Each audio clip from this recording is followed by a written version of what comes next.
বিশাল মরুপথ, পাহাড়ি পথ পাড়ি দিয়ে তায়েফের মরুজমিনে গেলেন কোরআনের দাওয়াত নিয়ে, ইমানের দাওয়াত নিয়ে। কিন্তু তায়েফের লোকেরা বিশ্বনবীর দাওয়াতকে শুধু প্রত্যাখ্যান করেই থামে নাই, তারা বিশ্বনবীর সাথে অত্যন্ত খারাপ আচরণ করেছে। বিশ্বনবীকে শারীরিকভাবে হেনস্থা করেছে, আমার নবীকে শারীরিকভাবে অত্যাচার করেছে, আমার পেয়ারা নবীর গায়ে পাথর মেরেছে, বিশ্বনবীর গা বেয়ে ঝরঝর করে রক্ত ঝরেছে, নবী জামিনের মধ্যে লুটিয়ে পড়েছেন, আবার মেরেছে, আবার নবী হাঁটতে শুরু করলেন, পেছন থেকে আবার মেরেছে, আবার নবী রক্তাক্ত হয়ে জামিনের মধ্যে লুটিয়ে পড়লেন, আবার মেরেছে। বিশ্বনবীর মতো এত সুশ্রী মানব, বিশ্বনবীর মতো এত শুভ্র মানব, বিশ্বনবীর মতো এমন চমৎকার দেহাবয়ব দিয়ে রব্বুল আলামিন কাউকে বানান নাই। এরকম চমৎকার মানুষটাকে তারা তায়েফের ওই জমিনে রক্তাক্ত করেছে। বিশ্বনবী দুনিয়ার কোনো স্বার্থের জন্য সেখানে যান নাই, নিজের কোনো লাভের জন্য, প্রাপ্তির জন্য যান নাই, তায়েফবাসীদের জাহান্নামের আগুন থেকে বাঁচাতে গিয়েছেন। ঠিক কিনা বলেন? বিশ্বনবীর বয়স তখন প্রায় 51 বছর। কত বছর? বিশ্বনবীর সবচেয়ে কাছের মানুষ খাদিজা রাদিয়াল্লাহু তাআলা আনহা ইন্তেকাল করেছেন। বিশ্বনবী বড্ড কষ্ট পেলেন, হৃদয়টা ভেঙে খান খান। যিনি ঘরের ভেতরে বিশ্বনবীকে সান্ত্বনা দিতেন, ভালোবাসা দিতেন, বাইরে গেলে কুরাইশরা বকাঝকা করে, অত্যাচার করে, কিন্তু আম্মা জান খাদিজা রাদিয়াল্লাহু তাআলা আনহা ঘরটারে এমন শান্তির নীড় বানায় রেখেছেন, এই ঘরের ভিতরে ঢুকলে বিশ্বনবীর কলিজাটা ঠান্ডা হয়ে যেত। এজন্য রব্বুল আলামিন বলেন, খাদিজা, ও আমার বান্দি খাদিজা, জান্নাতে এমন স্পেশাল একটা ঘর আমি তোমার জন্য রেডি করে রেখেছি। ওই ঘরের মধ্যে কোনো আওয়াজ নাই, ওই ঘরের মধ্যে কোনো নয়েজ নাই, ওই ঘরে কোনো বিশৃঙ্খলা নাই। কারণ মক্কার জমিনে আমার নবী কুরাইশদের বিশৃঙ্খলা, নয়েজ আর ঝামেলাগুলোকে উপেক্ষা করে যখন তোমার ঘরের ভেতরে ঢুকতো, ঘরটারে তুমি শান্তির নীড়, ঠান্ডা, নীরব, নিস্তব্ধ, নিঝুম আর শান্তির নীড় বানিয়ে রেখেছো। এজন্য জান্নাতে স্পেশাল একটা শান্তির নীড় আমি তোমারে উপহার দেব। ওই প্রিয়তমা স্ত্রী খাদিজা ইন্তেকাল করলেন, বিশ্বনবীর হৃদয় ভেঙে খান খান। আবার ওনার চাচা আবু তালেব ইন্তেকাল করলেন, যিনি পলিটিক্যাল শেল্টার দিতেন নবীকে। কে দিতেন? আবু তালেবের ভয়ে, বিশ্বনবীর এই চাচার ভয়ে কোনো মুশরিক নবীর গায়ে হাত দেওয়ার সাহস পায় নাই। এখন স্ত্রীও নাই, চাচাও নাই, নবীকে আশ্রয় দেওয়ার কেউ নাই, নবীর চারদিকে অন্ধকার। নবী এখন কই যাবেন? আমার পেয়ারা নবী নতুন স্টেশন খুঁজতেছেন, নতুন দাওয়াতি প্ল্যাটফর্ম খুঁজতেছেন। তিনি যায়েদ বিন হারেসা রাদিয়াল্লাহু তাআলা আনহুকে নিয়ে মক্কার পাশের একটা নেইবরিং সিটি তায়েফে চলে গেলেন। কোথায় চলে গেলেন? লালমনিরহাটের ভাইয়ের আওয়াজ করে বলেন, কোথায় গেলেন? তায়েফে চলে গেলেন দিনের দাওয়াত দেওয়ার জন্য। কি দেওয়ার জন্য? নাকি জমি কিনতে গেছিলেন? জমি কিনতে, দুনিয়ার যশ খ্যাতির জন্য, নিজের কোনো লাভের জন্য? তায়েফবাসীদেরকে জাহান্নামের আগুন থেকে বাঁচানোর জন্য আওয়াজ করে বলতে হবে, ঠিক কিনা? খেয়ে না খেয়ে দিন প্রচারের কাজে নিজেকে দিয়েছ বিলিয়ে, তায়েফের কাফিরেরা চিনল না সে আলো, দুষ্ট ছেলেদের পিছু দিল লেলিয়ে। পাথরের আঘাতে ক্ষত বিক্ষত হয়ে সারা শরীর থেকে রক্ত ঝরে। হে রাসূল তোমাকে ভুলি আমি কেমন করে, হে রাসূল তোমাকে ভুলি আমি কেমন করে। পারেন না আপনারা? ধরুন আমার সাথে, হাজার ব্যথা বেদনার পরে ফিরে আসনি তুমি আপন ঘরে, দিনের আলো তুমি ছড়িয়ে দিতে চলে গেলে মদিনায় মক্কা ছেড়ে। হে রাসূল তোমাকে ভুলি আমি কেমন করে, হে রাসূল তোমাকে ভুলি আমি কেমন করে। ঠিক কিনা বলে? প্রিয় ভাইরা, তায়েফের ছেলেরা নবীকে রক্তাক্ত করল। আমার নবী কই যাবে? কই যাবে? মক্কায় জায়গা নাই, তায়েফে জায়গা নাই। তায়েফ থেকে ভারাক্রান্ত মন নিয়ে আমার নবী মক্কায় ফিরে আসলেন। বিশ্ব নবী মক্কায় ঢুকতে পারেন না, মক্কার মরুভূমির দিকে তাকিয়ে, উপত্যকার দিকে তাকিয়ে বিশ্বনবী ধা ধা করে কাঁদেন, ঝরঝর করে। নবীর চেহারা মুবারক থেকে চোখের পানিগুলো বেয়ে বেয়ে পড়ে। আমার জন্মস্থান, আমার শৈশব, কৈশোর, যৌবন কেটেছে এই মক্কায়। আমার এলাকায় আমি ঢুকতে পারি না। বিশ্বনবী মক্কার অনতি দূরে দাঁড়িয়ে জায়েদকে পাঠালেন, জায়েদ যাও, দেখো কেউ আমাকে সাপোর্ট করার মতো আছে কিনা, যাও অমুকের কাছে যাও। জায়েদ গেলেন, তারাও প্রত্যাখ্যান করে ফিরিয়ে দেয়। বিশ্বনবী বললেন যাও অমুক লোকের কাছে যাও, তিনিও প্রত্যাখ্যান করে ফিরিয়ে দিলেন। কেউ বিশ্বনবীকে আশ্রয় দিতে রাজি হয় না। নিজ জন্মভূমিতে বিতাড়িত বিশ্বনবী, সর্বশেষ বিশ্বনবী বললেন যাও মুতঈম ইবনে আদির ঘরে যাও। মুতঈম ইবনে আদি মুশরিক, তার কাছে যাও। গেলেন, মুতঈম ইবনে আদি রাজি হয়ে গেল। সুবহানাল্লাহ বলেন। দেখেন, অনেক বিপদের সময়ও আমি নিজে সাক্ষী, সামাজিকভাবে রাজনৈতিকভাবে কত ঝঞ্ঝা, কত ষড়যন্ত্র, কত কনস্পাইরেসি পারি দিয়ে আমাদেরকে সামনে এগিয়ে যেতে হয়। এই শত্রুদের ভেতরেও একজনকে দাঁড় করিয়ে দেয় যে আল্লাহর কোরআনের জন্য রেডি হয়ে যায়। সুবহানাল্লাহ। মুতঈম ইবনে আদি, আল্লাহ তার মনকে নরম করে দিলেন। মুতঈম বলে, মুহাম্মদ আমি তোমাকে আশ্রয় দিব। তার দুই ছেলেকে পাঠালেন, যাও খোলা তলোয়ার নিয়ে, স্কট দিয়ে, গার্ড অফ অনার দিয়ে মুহাম্মদকে মক্কায় ঢুকাও, আর বলো আমি আমান দেব। আমান কি দিব? আমান মানে সিকিউরিটি, নিরাপত্তা। সিকিউরিটি ছাড়া, আমান দেওয়া ছাড়া কেউ থাকতে পারতো না মক্কায়। দুই ছেলে বিষ্ণু ইসলামকে নিয়ে আসলো। নবী কাবার চারদিকে তাওয়াফ করলেন, নামাজ পড়লেন। আবু জাহেল, উতবা, শাইবা, ওয়ালিদ ইবনে মুগীরা সবাই দেখে, কেউ কিছু করতে পারে না। কারণ মুতঈম ইবনে আদি ঘোষণা দিয়েছেন, আমি মুহাম্মদকে আমান দিয়েছি, মুহাম্মদের গায়ে যেন কেউ স্পর্শ না করে। আওয়াজ করে পড়েন সুবহানাল্লাহ। নবীর এই বিপদকালে মুহূর্তে মুতঈমের হৃদয়টারে নরম করে দিল কে? আচ্ছা, লালমনির হাটের ভাইয়েরা বলেন, এই মুতঈম কি মুসলিম ছিল না মুশরিক? সবাই বলতে হবে মুসলিম না মুশরিক। তাহলে মুশরিকের কাছ থেকে নবী পলিটিক্যাল অ্যাসাইলাম, আধুনিক রাষ্ট্রবিজ্ঞানের ভাষায় পলিটিক্যাল অ্যাসাইলাম, যেটাকে বলে রাজনৈতিক আশ্রয়, উনার আমান বা নিরাপত্তার এই ঘোষণায় তিনি মক্কায় ঢুকলেন। যতদিন নিরাপত্তা ছিল ছিলেন। মুতঈম যখন মারা গেল, বিষ্ণু ইসলাম হিজরত করে মদিনায় চলে গেলেন। সুবহানাল্লাহ। কিন্তু মুতঈম যে বিশ্বনবীর উপকার করছে এটা বিশ্বনবী ভুলে নাই। আমাদের অনেকে আছে উপকার করার পরে আর খেয়াল থাকে না, খাওয়ার পরে গলা দিয়ে নামলে আর খেয়াল থাকে না। এরকম আছে না নাই? আমার নবী ভুলে নাই। বদরের প্রান্তরে 70 জন কাফেরকে যখন বন্দী করে বিশ্বনবীর সামনে হাঁটু গেড়ে দাঁড় করানো হলো, বসানো হলো, 70 জন কাফের। কয়জন? বিশ্বনবী তাদের দিকে তাকিয়ে বললেন, সহিহ বুখারীর বর্ণনা, লাউ কানাল মুতঈম ইবনে আদি হাইয়ান সুম্মা কাল্লামানি হাউলাইন নাতনা লা তারাকতুহুম লাহু। বদরের প্রান্তরে 70 জন বন্দী কাফিরের দিকে তাকিয়ে আমার নবী বললেন, আজকে মুতঈম ইবনে আদি যদি বেঁচে থাকতো আর তোমাদের 70 জনের ব্যাপারে যদি মুতঈম এক বাক্যে একটা সুপারিশ করতো, তার সম্মানে আজকে তোদের সবাইকে আমি মাফ করে দিতাম।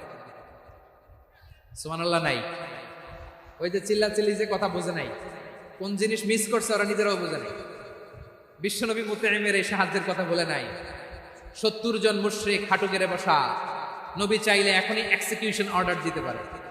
তিনি বললেন, আজকে যদি মুতঈম বেঁচে থাকতো আর মুতঈম যদি তোদের জন্য সুপারিশ করতে, আবর্জনাগুলোর ব্যাপারে সুপারিশ করতে, আমি মুহূর্তেই তোদেরকে এমনি মাফ করে দিতাম। এবার বলেন, ইসলাম কি ন্যারো মাইন্ডেড না ব্রড মাইন্ডেড? শুধু তাই নয়, যাকে যে সম্মান দেয়ার আমার নবী দিতেন, হোক আস্তিক হোক নাস্তিক, হোক মুসলিম হোক অমুসলিম। বিষ্ণু ইসলাম যখন রোমান সম্রাটের কাছে চিঠি লিখেছেন, আমার প্রিয় লালমনির হাটের ভাইরা, অল্প কয়েক মিনিট কয়েকটা জরুরি কথা বলবো, এদিকে তাকান, এদিকে তাকান। রোমান সম্রাটের কাছে বিশ্বনবী যখন চিঠি লিখলেন, মিন মুহাম্মদ রাসূলুল্লাহ ইলা হিরাকলা আযীমির রোম। মুহাম্মদের পক্ষ থেকে হিরাক্লিয়াসের কাছে, যিনি হচ্ছেন আযীমির রোম। এটা নবী নিজ থেকে বানায় লিখছেন, অতিরিক্ত সম্মান দিয়ে। কোন রাষ্ট্রপ্রধান যখন আসে তাদেরকে আমরা কি বলি জানেন? তার নামের শেষে HE এটা লিখতে হয়, H.E. মানে হিজ এক্সেলেন্সি। কি লেখে?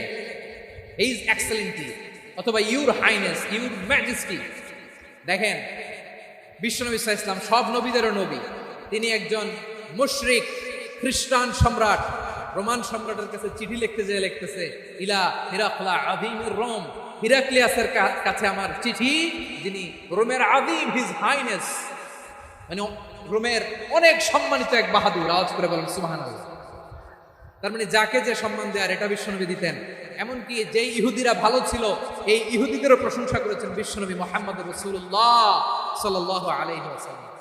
এক ইহুদির প্রশংসা করেছেন বিশ্বনবী। ইহুদি কার? কার? আমি তো আমার ভাইয়ের প্রশংসা করি না, আমি তো এক আলেম আরেক আলেমরে স্পেস দেই না, আমি তো এক দায়ী আরেক দায়ীর সাথে বসতে চাই না। আমার নবী ইহুদির প্রশংসা করে। কার প্রশংসা? ওই ইহুদির নাম ছিল মুখাইরিক। সিরাত গ্রন্থ ঘাটলে পাবেন। তিনি বলেছেন মুখাইরিক খাইরু ইয়াহুদ, Mukhairiq is the best of the Jews. জুইশদের মধ্যে সে সবচেয়ে ভালো। কেন প্রশংসা করলেন তার? এর কারণ মদিনা চার্টারে কথা ছিল সব ধর্মের মুসলিম মুশরিক ইহুদিরা মিলে মদিনাকে রক্ষা করবে। কিন্তু তৃতীয় হিজরিতে যখন উহুদের যুদ্ধ শুরু হলো, সবার কথা ছিল যেই আক্রমণ করে আমরা মদিনাকে বাঁচাবো। কোন শহরকে বাঁচাবো? মদিনাকে। কিন্তু কুরাইশরা যখন অ্যাটাক করলো, ইহুদিরা আর আসে না, ইহুদিরা আর বেরোয় না। বিষ্ণু বললেন, ওহে ইহুদিরা, তোমরা না চুক্তি করলে আমার সাথে যে মদিনা বাঁচাতে সবাই ঝাঁপিয়ে পড়বো, আসো। একটা ইহুদিও বেরোয় না, কেউ আসে না এসে দিন, একজন ছাড়া। তার নাম মুখাইরেক। তার নাম কি? মুখাইরেক বাহাদুরের মতো ঘোড়সাওয়ার হয়ে বেরিয়ে গেল এবং বললেন, গোটা ইহুদি সাম্রাজ্যের একজনও যদি না আসে, আমি মুখাইরেককে কেউ ঘরে আটকে রাখতে পারবে না। বেরিয়ে আসলেন, এসে বললেন, আমি মুহাম্মদের পক্ষে যুদ্ধ করব। আমি মারা গেলে আমার সম্পদ আমার উত্তরাধিকারীরা পাবে না, আমার সম্পদ তোমরা মুহাম্মদকে দিয়ে দিবা। সুবহানাল্লাহ। উহুদের ময়দানে 70 জন মুসলমান শহীদ হলো। এই ইহুদি সেও মুসলমানের পক্ষে যুদ্ধ করে নিহত হলো। সুবহানাল্লাহ বলেন। মুসলিমদের লাশ যখন নিয়ে আসা হলো, এই মুখাইরিকের লাশও নিয়ে আসা হলো। মুসলিমদের লাশের পাশে মুখাইরিকের লাশ দেখে বিশ্বনবী মুখাইরিকের প্রতি অনেক খুশি হলেন।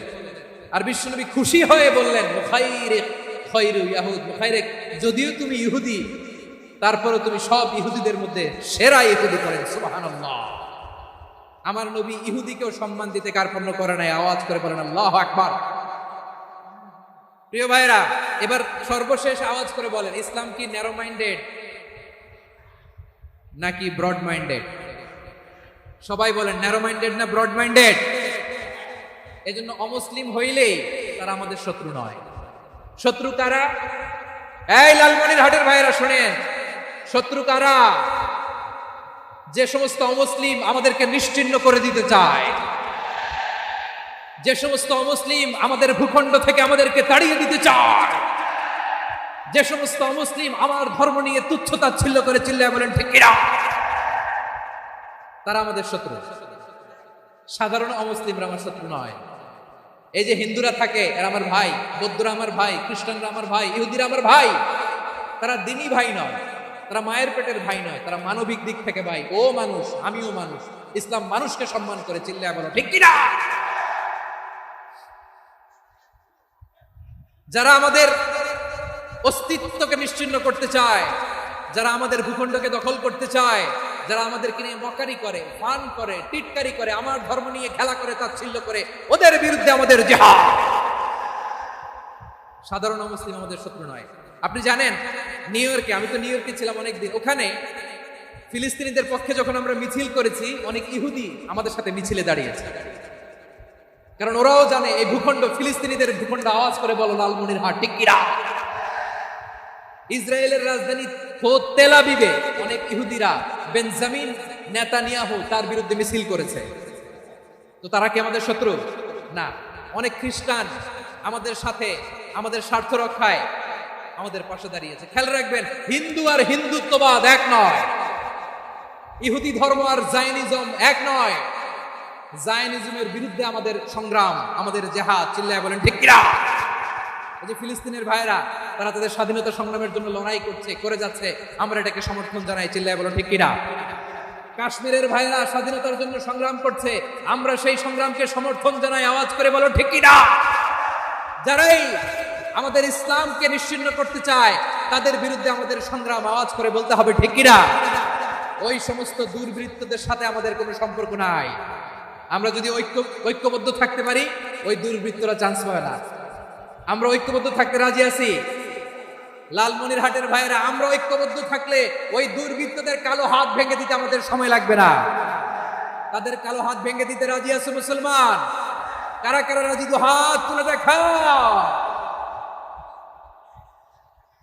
আমি আপনাদের খেদমতে সূরাতুল আনআমের 108 নম্বর আয়াত তেলাওয়াত করেছি। এখানে আল্লাহ রাব্বুল ইজ্জা ওয়াল জালাল তিনি ইরশাদ করছেন, ওয়ালা তাসুবুল্লাযীনা ইয়াদউনা মিন দুনিল্লাহি ফায়াসুবুল্লাহা আদওয়ান বিগাইরি ইলম কাযালিকা যায়্যান্না লিকুল্লি উম্মাতিন আমালাহুম সুম্মা ইলা রাব্বিহিম মারজিউহুম ফায়ুনাব্বিউহুম বিমা কানু ইয়ামালুন। রব্বুল আলামিন বলেন, গোলাম ও আমার ইমানদার বান্দারা শোনো শোনো, ও আমার বিশ্বাসী বান্দারা শোনো শোনো, লা তাসুবুল্লাযীনা ইয়াদউনা মিন দুনিল্লাহ ফায়াসুবুল্লাহা আদওয়ান বিগাইরি ইলম। ও আমার বিশ্বাসী বান্দারা, যারা আল্লাহকে ব্যতি রেখে, আল্লাহকে বাদ দিয়ে অন্য উপাস্যকে ডাকে, দেবীর পূজা করে, দেবতাদের পূজা করে, তোমরা খবরদার তাদের গালি দিও না। আওয়াজ করে বলেন, কি দিও না? আল্লাহ বলেন, ও বিশ্বাসীরা শোনো, যারা আল্লাহকে বেছে রেখে দেব দেবীর পূজা করে, অন্য উপাস্যের পূজা করে, তাদেরকে ডাকে, ওই দেবতাদেরকে তোমরা গালি দিও না। যদি ওই দেবতাদেরকে গালি দাও, তাহলে ভুলবশত, শত্রুতাবশত তারা তোমাদের রব আল্লাহকে গালি দেবে, ঠিক কিনা? তোমরা যদি তাদের দেবতাদের গালি দাও, ওরা রেগে তোমার আল্লাহরে গালি দেবে, তাহলে আল্লাহরে গালি খাওয়ানোর কারণ হয়ে গেলাম আমি, ঠিক কিনা বলেন?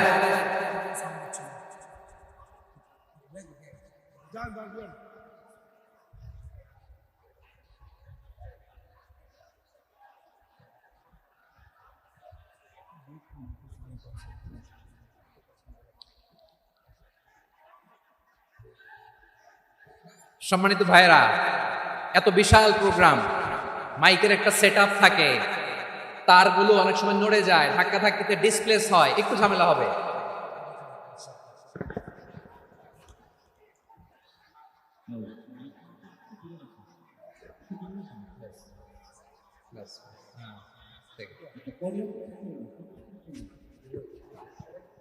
ঠিক আছে, একটু একটু সমস্যা হবে মাঝে মাঝে। আপনারা শান্ত থাকলে, শান্ত থাকতে হবে। এইভাবে সাউন্ড নাই, এই নাই, এই বলতে বলতে আমার সময়ও নাই, উঠে যেতে হবে, এগুলো বোকামি। এই বিভাগীয় প্রোগ্রামগুলোতে যাই, চিৎকার চেঁচামেচি করে তোমরা আসো, সময় শেষ, আমাকে উঠে যেতে হয়, আমরা তো বঞ্চিত হলাম। গুরুত্বপূর্ণ অনেক কথা শোনাবো তোমাদের, অনেক। প্রিয় ভাইরা, আপনারা শান্ত হয়ে বসুন, শান্ত হয়ে। রব্বুল আলামিন বলেন, খবরদার বিশ্বাসীরা, আল্লাহ ছাড়া যারা অন্যান্য উপাস্যদেরকে ডাকে, দেবতাদেরকে ডাকে, তাদেরকে তোমরা গালি দিও না। ওই সমস্ত দেবতাদেরকে যদি তোমরা গালি দাও, তাহলে তারা আল্লাহকে গালি দিবে, ঠিক কিনা বলে? আমরা দেবতাদের গালি দিলে ওরা আল্লাহকে গালি দিবে। রব্বুল আলামিন বলেন, খবরদার দেবতাদেরকে গালি দিও না, তাহলে ওরা তোমার রব আল্লাহরে গালি দেবে। প্রতিটি জাতির জন্য তাদের কাজকে আমি আল্লাহ সুশোভিত করে রেখেছি, তারা সবাই একদিন আমার কাছেই ফিরে আসবে। এরপর আমি রব্বুল আলামিন তাদের আমলনামা তাদেরকে জানিয়ে দেব। সুবহানাল্লাহ পড়ে। প্রিয় ভাইরা, আল্লাহ তাআলা বলেছেন, খবরদার গালি দিও না। আদেশটা কার? আওয়াজ করে বলেন তো। হিন্দুদের দেবতা দেবদেবীদেরকে গালি দেওয়া যাবে না, আওয়াজ করে বলুন প্রিয় ভাইরা, এই আদেশটা কার? এই আপনাদের গলার আওয়াজ। অন্য ধর্মের দেবতাদেরকে যে গালি দেওয়া যাবে না, এই আদেশটা কার? আরো জোরে বলুন, কার? গালি দিবেন কোন দেবতাকে? দিবেন? যদি দেন, তাহলে ওরা আল্লাহরে গালি দিবে। তাহলে আল্লাহরে গালি খাওয়াইলো কে? আপনি, ঠিক কিনা বলেন? আমি আল্লাহকে গালি খাওয়ানোর কারণ হলাম, কারণ আমি যদি গালি না দিতাম, ওরা আমার রবকে গালি দিত না। আওয়াজ করে বলেন, ঠিক কিনা? তাহলে প্রিয় ভাইয়েরা, ইসলাম আমাদেরকে শিখায়, সূরাতুল আনআমের 108 নম্বর আয়াত থেকে আমরা বুঝলাম, কোন ধর্মকে ছোট করা যাবে না। অন্য ধর্মকে ছোট করা মানে ইসলামকে ছোট করা। অন্য ধর্মের দেবতাকে গালি দেওয়া মানে আল্লাহকে গালি খাওয়ানো। আওয়াজ করে বলেন, ঠিক কিনা? খবরদার, এটা করা যাবে না। আর অন্য ধর্মের দেবতাকে যদি আপনি গালি দেন, ওরা ইসলাম থেকে দূরে সরে যাবে। যাও ইসলামের প্রতি আকৃষ্ট হয়েছিল আর কোনোদিন ইসলামের ধারে কাছে আসবে না। আওয়াজ করে বলেন ঠিক কিনা? এজন্য কখনো কোনোদিন অন্য ধর্মের দেবতাদেরকে গালি দেওয়া যাবে না। অন্য ধর্মের কোনো দেবতাদেরকে আমরা গালি দিব না, গালি দিব না, বরং ইসলামের beauty, the beauty of Islam, ইসলামের সৌন্দর্যকে আমরা তুলে ধরব। আমরা যদি বিশ্বনবী সাল্লাল্লাহু আলাইহি ওয়াসাল্লামের জীবনের দিকে তাকাই, তাহলে আমি দেখব বিষ্ণু ইসলাম মক্কাতে কিংবা মদিনাতে অন্য ধর্মের লোকদের সাথে খুব পিসফুলি লাইফ লিড করেছেন। হোক মুশরিক, হোক খ্রিস্টান, হোক ইহুদি, বিশ্বনবী সবার সাথে মিলেমিশে ছিলেন। আলহামদুলিল্লাহ বলেন। ইসলাম হচ্ছে পিসফুল রিলিজিয়ান। অন্য ধর্মের প্রতি সহনশীলতার সবক ইসলাম আমাদেরকে দেয়। কিন্তু প্রতিটি মুসলিমের এটা মনে রাখতে হবে, আল্লাহর কাছে পছন্দনীয় গ্রহণযোগ্য ধর্ম, জীবনাদর্শ একটি, সেটা হচ্ছে ইসলাম। আওয়াজ করে বলেন সেটা কি? লালমনিরহাটের ভাইয়েরা আওয়াজ করে বলুন, আল্লাহর কাছে মনোনীত ধর্ম একটি, সেটা কি? এজন্য রব্বুল আলামিন বলেন, ইন্নাদ দীনা ইনদাল্লাহিল ইসলাম, আল্লাহর কাছে মনোনীত গ্রহণযোগ্য অ্যাকসেপ্টেড ধর্ম মতাদর্শ একটা, সেটা হলো ইসলাম। ইসলাম ছাড়া অন্য কোন ধর্ম যদি কেউ তালাশ করে, তার ওই ধর্ম আল্লাহ গ্রহণ করবে না। ওমাই ইয়াবতাগি গায়রাল ইসলামি দীনান ফালান ইউকবালা মিন ওয়া হুয়া ফিল আখিরাতি মিনাল খাসিরিন। Whoever seek anything except Islam, that won't be accepted from him, and he will be loser in the day of judgment. কিয়ামতের দিন ইসলাম ছাড়া কেউ যদি অন্য কোনো ধর্ম তালাশ করেছে দুনিয়াতে, তার এই মতাদর্শ গ্রহণ করা হবে না, and he will be loser. সে হবে লুজার, ক্ষতিগ্রস্ত, হাই হাই কোম্পানির ম্যানেজার। ওর আমও শেষ, সালাও শেষ। আওয়াজ করে বলেন ঠিক কি না? এজন্য ইসলাম পেয়ে আমরা খুশি না বেজার? প্রত্যেক নামাজ শেষে আমরা আল্লাহরে বলি, আল্লাহ রাদিতু বিল্লাহি রাব্বা ওয়া বিল ইসলামি দীনা ওয়া বি মুহাম্মাদিন নাবিয়্যান ওয়া রাসূলা। ও আল্লাহ, তোমারে রব হিসেবে পেয়ে আমরা খুশি। ও আল্লাহ, ইসলামকে ধর্ম হিসেবে পেয়ে আমরা খুশি। বিশ্বনবীকে আমাদের রাসূল পেয়ে আমরা খুশি। ঠিক কিনা বলে? ইসলাম ছাড়া অন্য কোনো ধর্ম আমরা গ্রহণ করব না। ঠিক কিনা বলেন? আল্লাহর কাছে অ্যাকসেপ্টেড রিলিজিয়ান একটা, সেটা ইসলাম। তো বিশ্বনবী সাল্লাল্লাহু আলাইহি ওয়াসাল্লাম মক্কাতে কিংবা মদিনাতে খুব পিসফুলি এক্সিস্ট করেছেন, যে কোনো ধর্মের সাথে মিলেমিশে চলেছেন। তার প্রমাণ আমরা যদি রাসূল সাল্লাল্লাহু আলাইহি ওয়াসাল্লামের বায়োগ্রাফির দিকে তাকাই, তাহলে দেখব তিনি মুশরিকদের সাথে পিস ট্রিটি করেছেন, শান্তি চুক্তি, পিস ট্রিটি, পিস এগ্রিমেন্ট। আপনারা হুদাইবিয়ার সন্ধির নাম শুনেছেন? আমার লালমনিরহাটের কলিজার টুকরা ভাইয়েরা, হুদাইবিয়ার সন্ধির নাম আপনারা শুনেন নাই? 6ষ্ঠ হিজরিতে বিষ্ণু ইসা ইসলাম মুশরিকদের সাথে এই ট্রিটি করেছেন, চুক্তি। কাদের সাথে? মুশরিকদের সাথে। আমরা তো মুসলমান বসতে পারি না। আমরা দুই মুসলিম ভাই একসাথে বসে চা খেতে পারি না, গল্প করতে পারি না। বিষ্ণু ইসা ইসলাম মুশরিকদের সাথে ট্রিটি করেছেন, হুদাইবিয়ার সন্ধি। এই সন্ধির আগে মক্কা থেকে কেউ মদিনায় যেতে পারে না, মদিনা থেকে কেউ মক্কায় যেতে পারে না। কিন্তু এই সন্ধির পরে ট্রাফিক স্বাভাবিক হয়ে গেল। মক্কার লোকেরা মদিনায় আসতে পারে, মদিনার লোকেরা মক্কায় আসতে পারে। এটাকে বলে সুলহে হুদাইবিয়া, the peace agreement of Hudaibiya, শান্তি চুক্তি। আমরা পৃথিবীতে এখন অনেক শান্তি চুক্তির নাম শুনি, এগুলো সব the piece treaty of Hudaibiya থেকে কপি করা। আল্লাহু আকবার। তাহলে বিশ্বনবী সাল্লাল্লাহু আলাইহি সাল্লাম তিনি যে শান্তিপূর্ণ সহাবস্থানে বিশ্বাসী ছিলেন, মুসলমানেরা যে অন্য ধর্মের প্রতি সহনশীল, তার প্রমাণ হচ্ছে এই পিস ট্রিটি। শুধু তাই নয়, মাইকের সাউন্ডটা একটু বাড়াই দিতে হবে, খুব দুর্বল, একটু মজবুত করতে হবে, আর একটু ক্লিন করতে হবে, আর সবগুলা জায়গায় সাউন্ড যাচ্ছে কিনা একটু ক্রস চেক করতে হবে। হ্যাঁ, পাবেন, দিচ্ছে। Mike operator is trying his level best, দিচ্ছে। মাইক অপারেটর যিনি আছেন, প্রতিটি জায়গায় প্রতিটি সাউন্ড বক্সে যেন আওয়াজ পাওয়া যায়, একটু ক্রস চেক করেন, সাউন্ডটাকে একটু স্ট্রং করে দেন। হ্যাঁ, ঠিক আছে, মাশাআল্লাহ। এদিকে তাকান, এদিকে। মক্কার পার্ট গেল, পিস এগ্রিমেন্ট করলেন, শান্তি চুক্তি। বিষ্ণু ইসলাম মদিনায় যে কি করলেন? মদিনায় যে বিষ্ণু ইসলাম মদিনা চার্টার করলেন, মদিনা সনদ, সাহিফাতুল মদিনা, এটার বলে মদিনা চার্টার। যে ওয়েস্টে ইউরোপে, আমেরিকাতে তারা অনেক চার্টার করে, সব চার্টার মদিনা চার্টার থেকে কপি করা। আওয়াজ করে পড়েন সুবহানাল্লাহ। বিষ্ণু ইসলাম মদিনায় গেলেন, মদিনাতে মুসলিম, মুশরিক, ইহুদি এই তিন ধর্মের লোক মিলে সব স্টেক হোল্ডার যারা আছে সবাইকে নিয়ে বিষ্ণু ইসলাম মদিনা চার্টার করলেন, মদিনা সনদ করেন সুবহানাল্লাহ।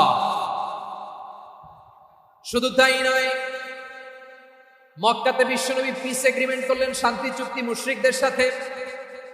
মদিনাতে যে বিশ্বনবী মদিনা চার্টার করলেন, মদিনা সনদ করলেন ইহুদিদের সাথে। আবার মদিনাতে বিশ্বনবী ইহুদিদের সাথে পিস ডায়ালগ করলেন, ইন্টারফেথ ডায়ালগ করলেন, আন্তধর্মীয় সংলাপ করলেন, যে সংলাপের মূল ভিত্তি ছিল তাওহীদ। মূল ভিত্তি ছিল কি? তাওহীদ। বিশ্বনবী ইহুদিদেরকে ডাকলেন, আহ্বান করলেন, কুল ইয়া আহলাল কিতাবি তাআলাউ ইলা কালিমাতিন সাওয়াইন বাইনানা ওয়া বাইনাকুম আল্লা না'বুদা ইল্লাল্লাহ ওয়া লা নুশরিকা বিহি শাইআন ওয়া লা ইয়াত্তাখিযা বা'দুনা বা'দান আরবাবান মিন দুনিল্লাহ فإن تولوا فقولوا اشهدوا بأننا مسلمون সুবহানাল্লাহ পড়েন।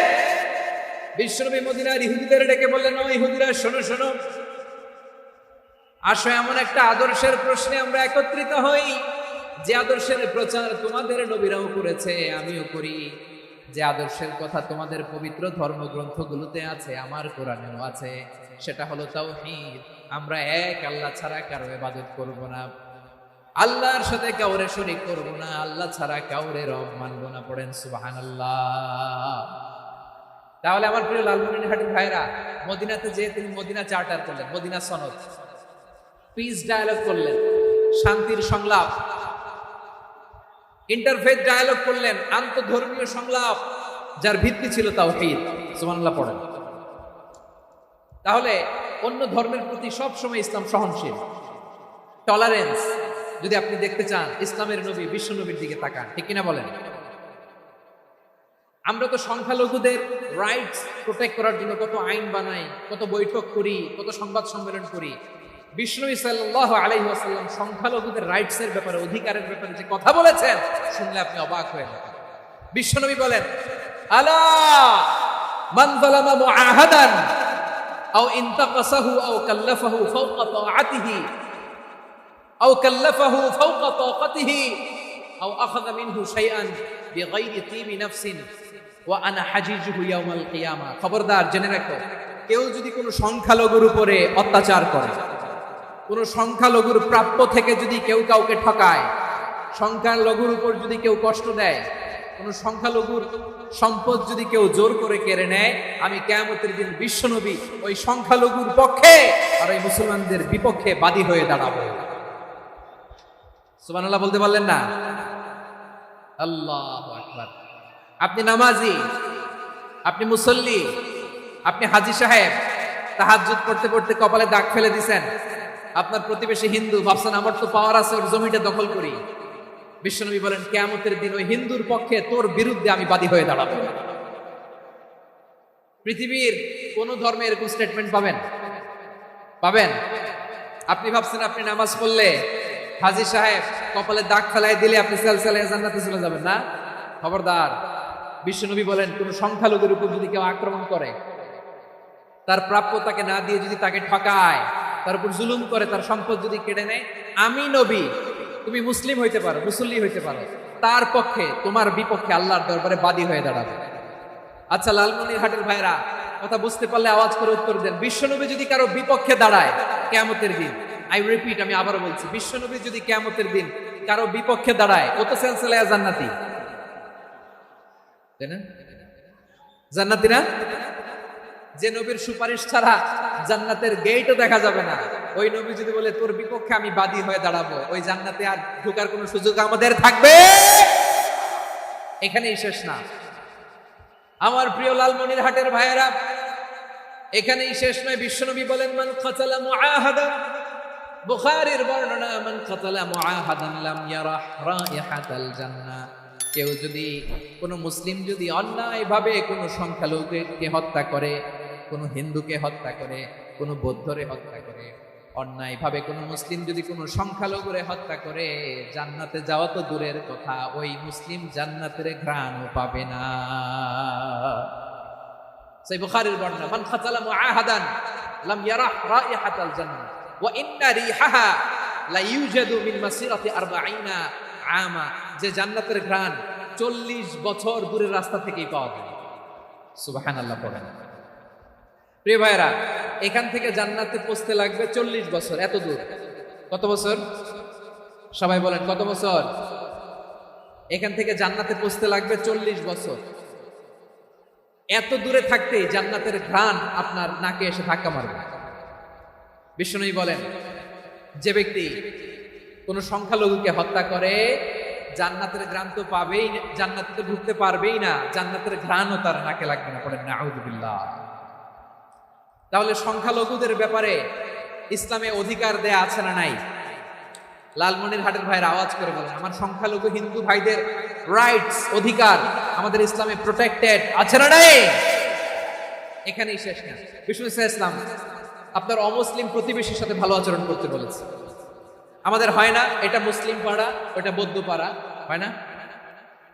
অনেক সময় হয় না এটা আমাদের মুসলিম পাড়া, ওইটা হিন্দু পাড়া, এরকম আছে না নাই? লালমনিরহাটে নাই না? আছে? হিন্দু যদি আপনার প্রতিবেশী হয় কি করবেন? ওরে কষ্ট দিবেন নাকি? কেন? ও তো হিন্দু, ও তো আমার আল্লাহরে ডাকে না, ওরে কষ্ট দিলে জায়েজ হবে না? খবরদার। বিষ্ণু ইসলাম বলেন, মান কানা ইউমিনু বিল্লাহ ওয়াল ইয়াউমিল আখির ফালিউকরিম জারাহ। যে আল্লাহ বিশ্বাস করে আর আখিরাতে বিশ্বাস করে সেজন্য প্রতিবেশীর সাথে ভালো আচরণ করে। সুবহানাল্লাহ। কলিজা জুড়ায় যায় না আমার নবীর কথাগুলো শুনলে? যে আল্লাহ বিশ্বাস করে, যে আখিরাতে বিশ্বাস করে সেজন্য প্রতিবেশীর সাথে ভালো আচরণ করে। এখানে বলছে মুসলিম প্রতিবেশী বলছে, নামাজি প্রতিবেশী বলছে, আল্লাহওয়ালা প্রতিবেশী বলছে না। প্রতিবেশী আস্তিক হোক নাস্তিক হোক, প্রতিবেশী মুমিন হোক মুশরিক হোক, প্রতিবেশী হইলেই তার সাথে ভালো আচরণের দরকার আছে না নাই? আমার প্রিয় লালমনিরহাটের ভাইয়েরা, বিষ্ণু ইসলাম ওনার ইহুদি প্রতিবেশীদের দেখাশোনা করতেন। আওয়াজ না শোনা যাক, আমারও তো দেখা যায়, আমারও তো দেখা যায়। তাকায় থাকেন, তাকায় থাকলে সওয়াব হবে। কোরআনের কথা যেখান থেকে হয় এদিকে তাকায় থাকলেই বরকত। তাকায় থাকেন।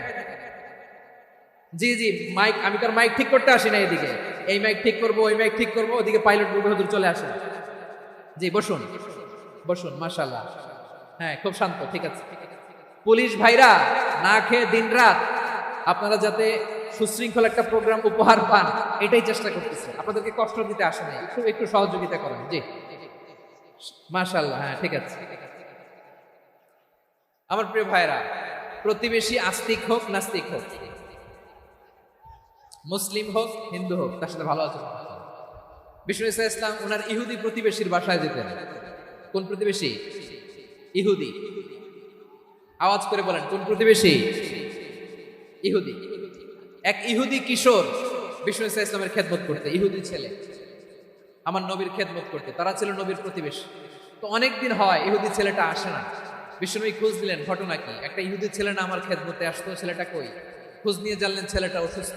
বিষ্ণু ইসলাম ওই ইহুদির বাড়িতে চলে গেলেন ওই ছেলেটাকে দেখা করার জন্য, ভিজিট করার জন্য। সুবহানাল্লাহ পড়বেন না?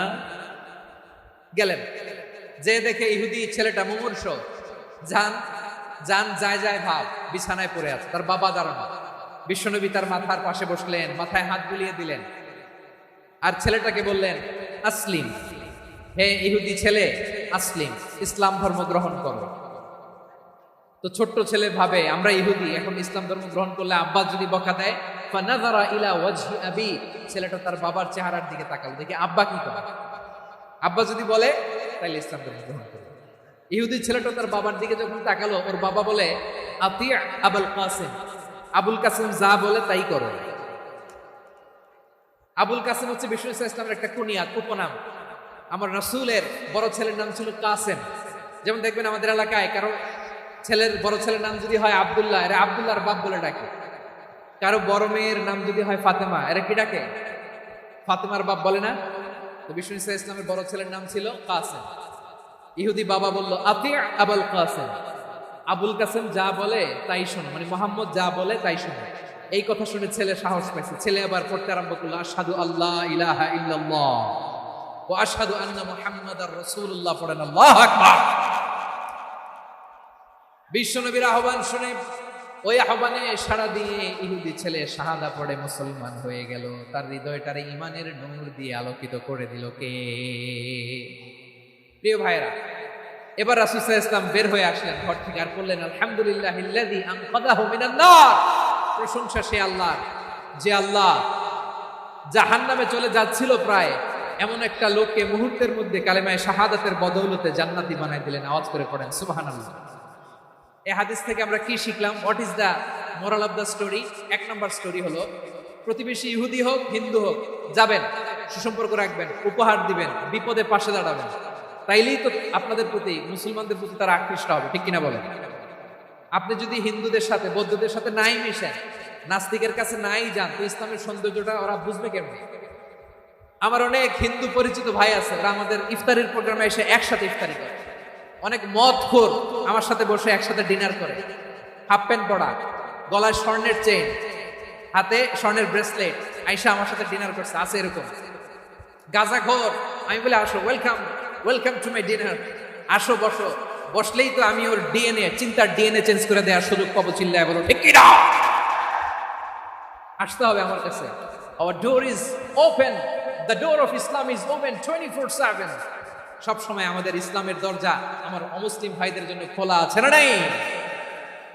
এই হাদিস থেকে দুইটা শিক্ষা। এক নম্বর শিক্ষা, প্রতিবেশী মুসলিম হোক অমুসলিম হোক, যান, অসুস্থ হইলে একটু আপেল নিয়ে যান, আঙ্গুর নিয়ে যান, কমলা নিয়ে যান, তাদের সাথে ভালো আচরণ করেন। ইসলামের বিউটি দেখে, সৌন্দর্য দেখে অবাক হবে, নসিব ভালো হলে কোনদিন কালিমা পড়ে মুসলমান হয়ে যাবে, ঠিক কিনা বলেন? তাহলে অমুসলিমের সাথে ভালো সম্পর্ক। বিশ্বনবী ইহুদির বাড়িতে গেলেন, ইহুদির বাড়ি, আর আমার মুসলমান ভাই আমার কাফের বলে, এরকম আছে না নাই? মুসলিমরা দেখতে পারে না, সহ্য করতে পারে। বিশ্বনবী সাল্লাল্লাহু আলাইহি ওয়াসাল্লাম ইহুদির বাড়িতে গেলেন, এটা একটা শিক্ষা। আরেকটা শিক্ষা হলো, ভাইরা ধাক্কা মেরে এসে সামনে এসে কি লাভ? প্রোগ্রাম তো শেষ হচ্ছে, এখনই শেষ হচ্ছে। তো এই যে আমাদের বকশি ভাই ওয়াদা নিল, হাত তোলালো, মিম বলে এত কথা বললো, তো আমি জেলায় জেলায় যে খালি হাত নাড়াই তোমাদের জন্য নাকি? হ্যাঁ, হাত নাড়াই শুধু। এই ধাক্কাইতে ধাক্কাইতে এদিকে এসে হাত নাড়াইতেছে, হয়েছে তো, দেখলাম তো, ঠিক আছে, মাশাআল্লাহ, অনেক সুশৃঙ্খল, অন্যান্য যে কোনো জেলার জন্য সুশৃঙ্খল। আমার দিকে তাকাও, আমার দিকে তাকাও, ঠিক আছে। এই যে দাঁড়িয়ে আছে, একটা ছেলে নড়ানো, দেখছেন? মাশাআল্লাহ মাশাআল্লাহ মাশাআল্লাহ। হ্যাঁ, এইভাবে। আর কয়েকটা মজাদার কথা আছে, শুনুন। এই হাদিস থেকে আমাদের শিক্ষা হলো, আমার প্রতিবেশী যেই ধর্মের হোক আমি সম্পর্ক রাখবো। অসুস্থ হলে যাবো, কি বলেন ভাইরা? যাবেন না? যাবেন না আপনারা? আচ্ছা, 2 নম্বর শিক্ষা হলো, বিষ্ণু ঈসা ইসলামের খাদেম ছিল ইহুদি, এতদিন খেদমত করলো, একদিনও বিশ্বনবী ওরে কালিমার দাওয়াত দেয় নাই। কারণ কি? বিশ্বনবী একটা ভালো সময়ের অপেক্ষা করতেছিলেন, প্রপার টাইমিং। দাঈর কাজ হচ্ছে দাঈ ইলাল্লাহ, সে হচ্ছে সুযোগ সন্ধানী। দাঈ সুযোগ খোঁজে, কখন দাওয়াত দিলে ব্যাটে বলে হবে, ঝোপ বুঝে কোপ মারে, ঠিক কিনা বলেন? বিষ্ণু ঈসা ইসলাম ভালো সময়ের অপেক্ষা করতেছিলেন, দেখি ভালো সময় আসুক আসুক আসুক আসুক। আস্তে আস্তে এমন সময় আসছে, ছেলে এবার মুমূর্ষ। অসুস্থ ব্যক্তির হৃদয় অত্যন্ত নরম থাকে, হসপিটালে যখন কেউ যায় তার হৃদয়টা বড্ড নরম থাকে, মৃত্যুর ভয়ে তার অন্তরটা নরম থাকে, ঠিক কিনা বলেন? এই প্রপার টাইমিং এর অপেক্ষা করতেছিলেন। যখনই টাইমিং পেয়েছেন, দাওয়াত দিলেন, পড়ো লা ইলাহা ইল্লাল্লাহ, সুবহানাল্লাহ পড়েন সবাই। তাহলে ইসলাম অমুসলিম প্রতিবেশীর সাথে ভালো আচরণ করতে বলে। ইসলাম অমুসলিম মাতা পিতার সাথেও ভালো আচরণ করতে বলে। মাতা পিতা যদি অমুসলিম হয়, তারা ফেলে দিতে পারবেন? পারবেন? আমার লালমনিরহাটের ভাইরা, অনেক হিন্দু ছেলে আমাদের হাতে শাহাদা পড়ে মুসলিম হয়, কিন্তু ওর মা মুসলমান হয় নাই, বাবাও হয় নাই, এরকম আছে না নাই? তো ও হয়েছে মুসলিম, মা বাপ হিন্দু, এখন মা বাপ কি বাদ? হ্যাঁ, মা বাপ বাদ দেয়া যাবে? যেই মা আপনার 9 মাস 8 মাস পেটে ধারণ করলো, আপনার মায়ের নার ছেঁড়া ধন, আপনি ওই মারে বাদ দিতে পারবেন? যে মায়ের বুকের তাজা দুধ খেয়ে আপনি আজকে বাড়ন্ত তাজা তরতাজা, ওই মারে বাদ দেওয়া যাবে? মায়ের এক ধারে দুধের দাম, কাটিয়া গায়ের চাম, পাপোশ বানাইলেও ঋণের শোধ হবে না, এমন দরদি ভাবে কেউ হবে না আমার মা গো। মায়ের এক ধারে দুধের দাম, কাটিয়া গায়ের চাম, পাপোশ বানাইলেও ঋণের শোধ হবে না, এমন দরদি ভাবে কেউ হবে না আমার মা গো। ঠিক কিনা? মাকে তো বাদ দেওয়া যায় না। وَقَضَىٰ رَبُّكَ أَلَّا تَعْبُدُوا إِلَّا إِيَّاهُ وَبِالْوَالِدَيْنِ إِحْسَانًا।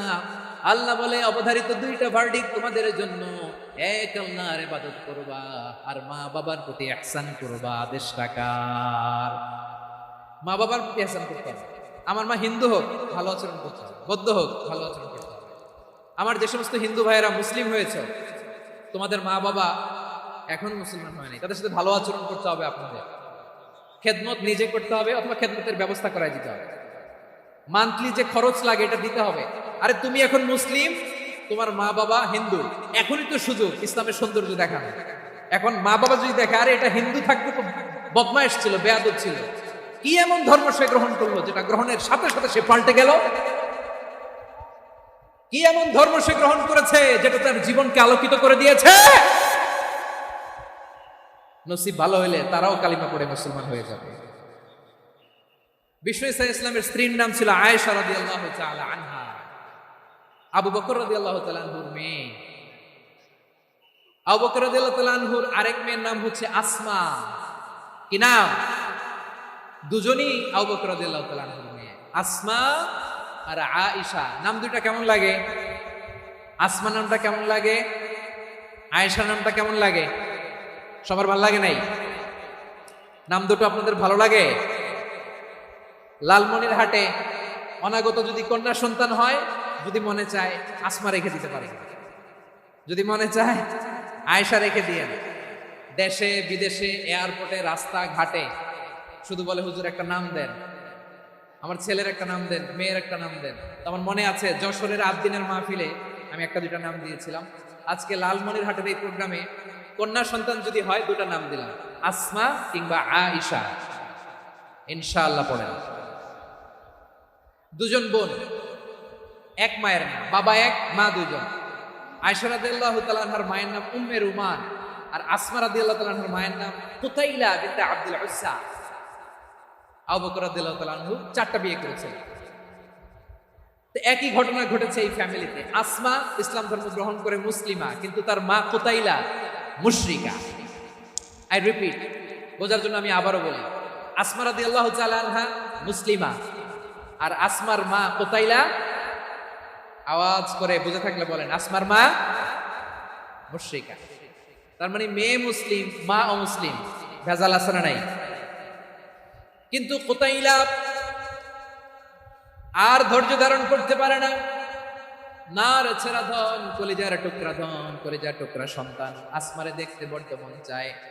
সাইয়েদানা আসমা রাদিয়াল্লাহু তাআলা আনহা মক্কা থেকে হিজরত করে মদিনায় চলে গেলেন হুদাইবিয়ার পর।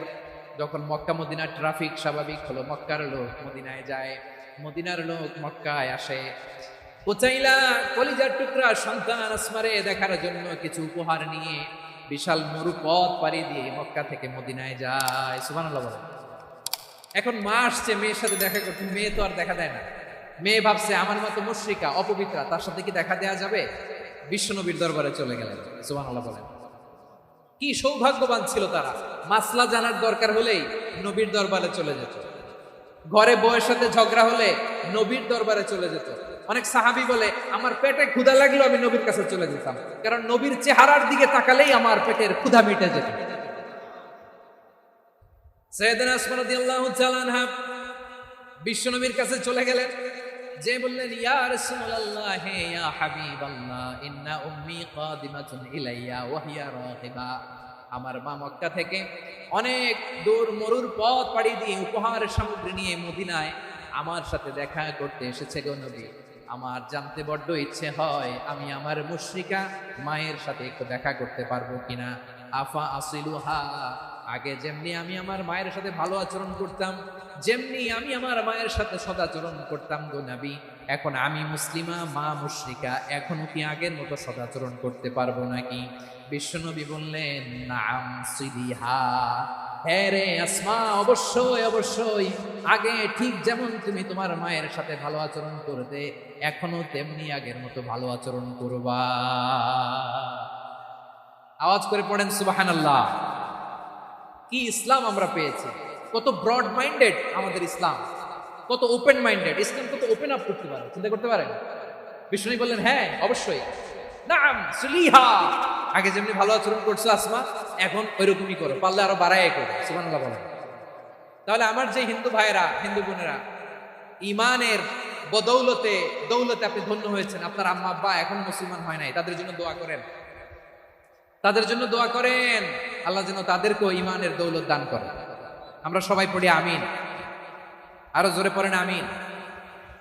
এখন বলেন, ইসলাম কি ন্যারো মাইন্ডেড রিলিজিয়ান না ব্রড মাইন্ডেড? লালমনিরহাটের যুবক ভাইরা আওয়াজ করো, ইসলাম কি ন্যারো মাইন্ডেড না ব্রড মাইন্ডেড? কতটা ব্রড মাইন্ডেড দেখেন।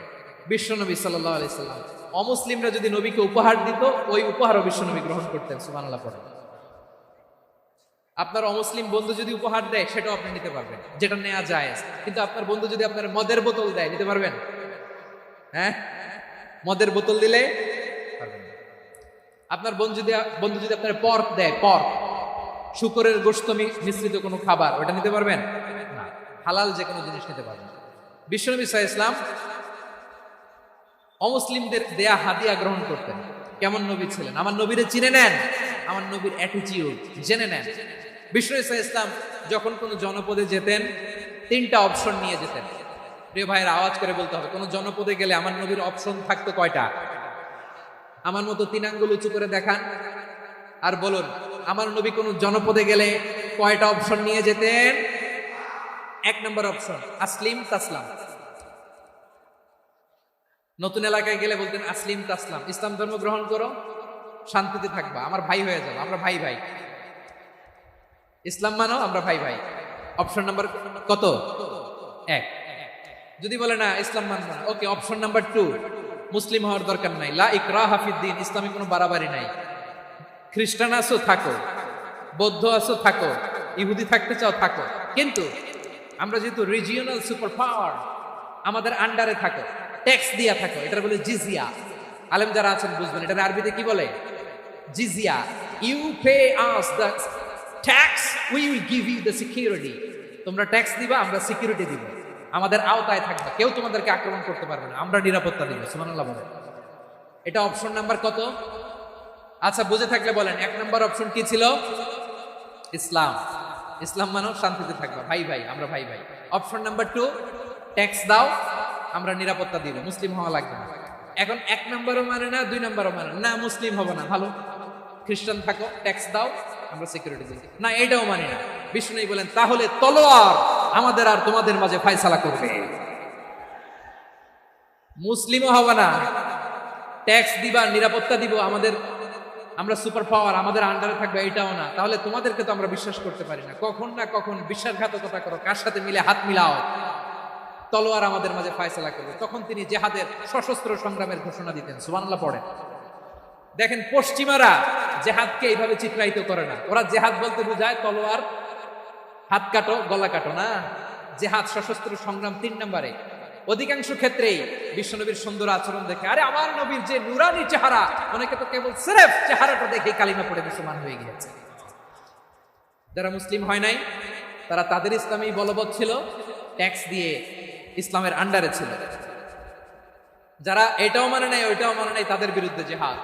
বিষ্ণু ইসলাম 7ম হিজরিতে যখন খায়বার বিজয়ের পরে ইসলাম রিজিওনাল সুপার পাওয়ার হিসেবে আত্মপ্রকাশ করলো, বিশ্বনবী চিঠি লিখলেন অন্যান্য সুপার পাওয়ারের কাছে, রাষ্ট্রীয় চিঠি লেখে এক রাষ্ট্রপ্রধান আরেক রাষ্ট্রপ্রধানের কাছে। ঠিক কিনা বলেন? জানেন না আপনারা? এই যে 24-এর ছাত্র নাগরিক অভ্যুত্থানে, এই অভ্যুত্থান যখন শুরু হয়, আমি তখন সাউথ আফ্রিকাতে, একটা স্ট্যাটাস দিয়েছিলাম, গোটা নয় গোটা দেশ সংস্কার করা লাগবে। শুধু বাংলাদেশ নয়, সারা বিশ্বের বাংলা ভাষাভাষী লোকেরা এই আন্দোলনের সাথে সমর্থন তারা করেছে, এটাকে সাপোর্ট করেছে, তারা সমর্থন দিয়েছে।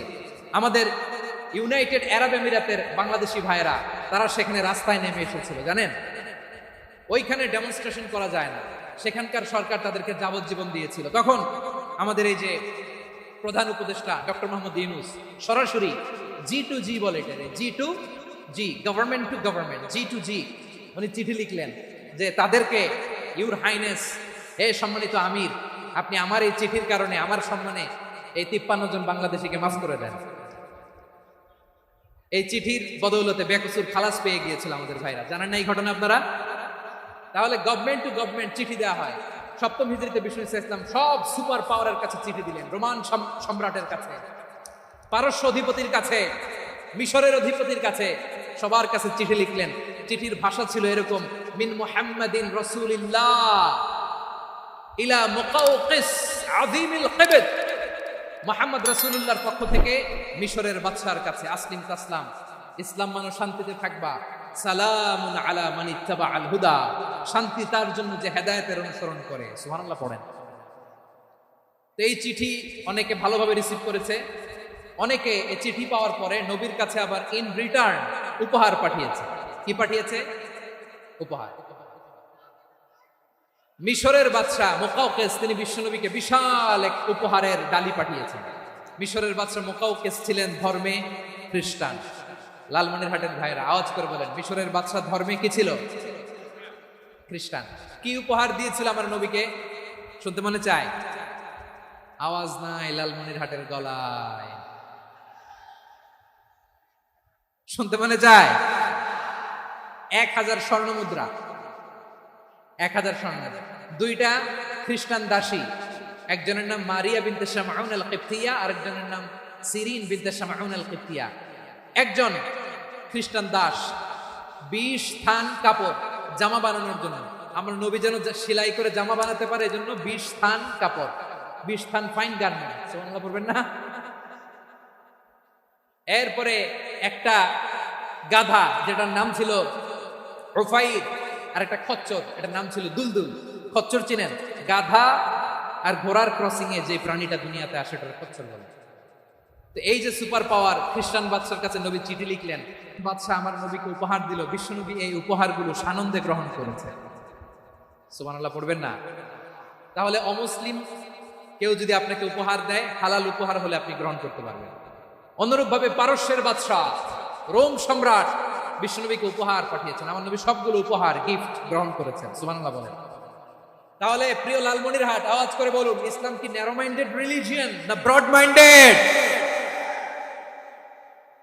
আম্মাজান আয়েশার কাছে মাসালা জানতে চায় মেয়েরা, হে আম্মাজান, অগ্নি উপাসকেরা তাদের ঈদের দিন নওরোজের সময় আমাদেরকে পাখি দেয়, নেওয়া যাবে? উনি বললেন, ওরা জবাই করে দিলে নেওয়া যাবে না, কিন্তু ওরা যদি ফলমূল এরকম খাবার দেয় এগুলো নেওয়া যাবে। তার মানে অমুসলিমদের দেয়া উপহার এটা গ্রহণ করা যায়। সুবহানাল্লাহ বলেন। শুধু তাই নয়, বিষ্ণু ঈসা ইসলাম অমুসলিমদের সাথে আর্থিক লেনদেনও করেছেন, ফিনান্সিয়াল ডিলিং করেছেন। অমুসলিমদের সাথে প্রয়োজনে আপনি ফিনান্সিয়াল ডিলিং করতে পারেন। আমরা প্রায় দেখি বাজারের মিষ্টির দোকানগুলো আমার হিন্দু ভাইদের, লালমনিরহাটে মিষ্টির দোকান, দইয়ের দোকান কারা চালায়? হিন্দুরা চালায় না? তারপরে যে বারবার শপ, চুল কাটে যে নাপিত, অধিকাংশ নাপিতের দোকানে কারা? আমার হিন্দু ভাইরা। আপনি চুল কাটতে পারবেন কিনা? পারবেন কিনা বলেন? পারবেন। তার দোকান থেকে দই মিষ্টি কিনতে পারবেন কিনা? হ্যাঁ, আমার মুসলিম ভাইয়ের দোকান থাকলে ওইটার আমি বেশি প্রায়োরিটি দিব, ঠিক কিনা? কিন্তু যদি তাদের সার্ভিস নিতে চান, প্রোডাক্ট নিতে চান, পারবেন। তার দলিল সহিহ বুখারী, আম্মা জান আয়েশা রাদিয়াল্লাহু তাআলা আনহা বলেন, ইশতারা রাসূলুল্লাহ সাল্লাল্লাহু আলাইহি ওয়াসাল্লাম মিন ইয়াহুদিয়িন তুআমান ওয়া রাহানাহু দিরআহু মিন হাদিদ। রাসূল সাল্লাল্লাহু আলাইহি ওয়াসাল্লাম এক ইহুদির কাছ থেকে, কার কাছ থেকে? সবাই বলে নাই কার কাছ থেকে? আমার নবী, প্যারা নবী এক ইহুদির কাছ থেকে জব কিনেছিল, জব, বার্লি, যেটা দিয়ে রুটি বানায়। ওই জবের দাম দেওয়ার টাকা পয়সা নবীর কাছে ছিল না, ফলে নবী ওনার একটা পোশাককে মর্গেজ রেখেছিলেন, মর্গেজ, বন্ধক, যে এখন এটার দাম দিতে পারবো না, কয়েক কেজি বার্লি নিয়ে যাই, আর বন্ধক হিসেবে আমার জামাটা রেখে গেলাম, যেদিন দাম দিব ওই দিন জামাটা ছুটাই নিয়ে যাবে। সুবহানাল্লাহ পড়বেন না? বাকিতে নিছিলেন, বাকিতে। দিরআহু মিন হাদিদ, লোহার তৈরি বর্ম, মানে যুদ্ধের পোশাক, লোহা দিয়ে বানানো। বিষ্ণুনবী বললেন, কয়েক কেজি জব দাও, টাকাটা পরে দিব, এখন টাকা নাই, বন্ধক হিসেবে, মর্গেজ হিসেবে আমার জামা রেখে গেলাম, যখন টাকা দিব জামা ছুটাই নিবে। আওয়াজ করে বলতে হবে সুবহানাল্লাহ। এ থেকে বোঝা গেল অমুসলিমদের সাথে ফিনান্সিয়াল ডিলিং করা যায়, অর্থনৈতিক লেনদেন করা যায়, কেনাবেচা করা যায়, প্রোডাক্ট কেনা যায়। এমনকি আমাদের মসজিদে নববীতে বারান্দায় আপনারা একটা অটোমেটিক ফ্লাইং আমব্রেলা দেখছেন? সূর্য যখন বাড়ে মসজিদে নববীর বারান্দায় ইয়ার্ডের মধ্যে অটোমেটিক্যালি কিছু আমব্রেলা আছে, শাঁ করে খুলে যায়, আর সূর্যের তাপ লাগে না।